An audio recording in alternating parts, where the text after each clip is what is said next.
Remember how wild housing prices were during the pandemic? Remember that? Well, could we see that again in next year? According to the Royal LePage 2024 market survey, prices could rise 6% in the fourth quarter of 2024, making the average price of a single-family home across Canada $879,164. Joining me today for more on this is David Amborski, professor at Toronto Metropolitan University School of Urban and Regional Planning. Good morning to you. Good morning. And we know the Bank of Canada held its interest rate at 5% in its final decision of the year. Sources are forecasting cuts to begin in the second half of 2024. So how will that, if that happens, impact the housing market? Well, if interest rate drops, mortgages are going to be more affordable. And you can expect that some people who have been delaying house purchase decisions might get back into the market. So it's a matter of supply and demand. We're starting to see demand begin to ramp back up with the expectation rates will be rising. And that will affect prices because we have a kind of fixed supply of housing. We have a shortage of housing.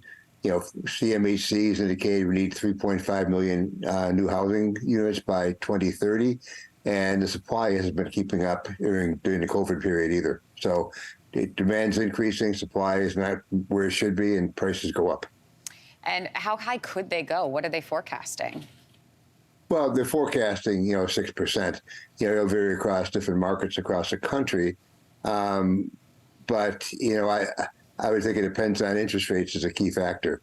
And they're not going to drop really significantly in the short run, so it's not going to have a huge surge in demand. At the margin, it's going to have some impacts.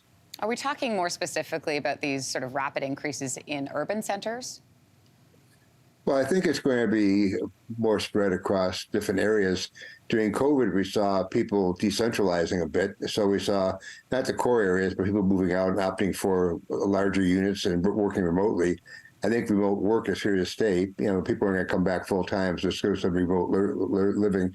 And the other aspect is that as the major cities, Toronto, Vancouver, and Montreal, are less affordable from a perspective of looking at the ratio of median incomes to median house prices. People are looking for other options and moving to other locations where possible, where there are jobs. Professor, I want to ask you about Calgary specifically. I want to take a look at this together. This report predicts that home prices will outpace all major markets and grow 8% in Calgary. House prices in the city have been going up in the second half of 2023, which is what we're in now, obviously. Why is Calgary such a hot spot right now? Well, Calgary is more affordable. Typically, what's happened in major cities when they become less affordable, particularly millennials who are starting careers and so on, young families, they want to move out to other markets so they can have housing affordability. Calgary was actually marketing during COVID, come to Calgary, we have jobs and our housing prices are lower. So that was an 8% increase just starting from a lower and more affordable base. So the actual prices aren't as high as some of the major markets. So if people can get a job and start a career, and buy an affordable house, it's an attractive place to move. So there is some interprovincial migration that's affecting this as well. I want to ask you about this cycle, and is it a normal cycle? Based on this forecast, by the end of the year, home prices will climb back up to their pre-pandemic peak. There are concerns of repeating a cycle here of, rates dropping, prices going back up, people paying more, then rates going back up. Is there anything we can do to control this cycle? The market kind of runs its own course. It's gone through cycles. We had a long run of house price increases without any downturns until we had the kind of post-COVID fall off.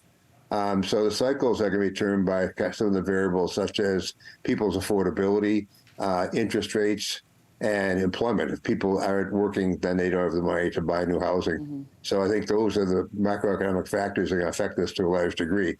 So those are the ones that we really can't control entirely.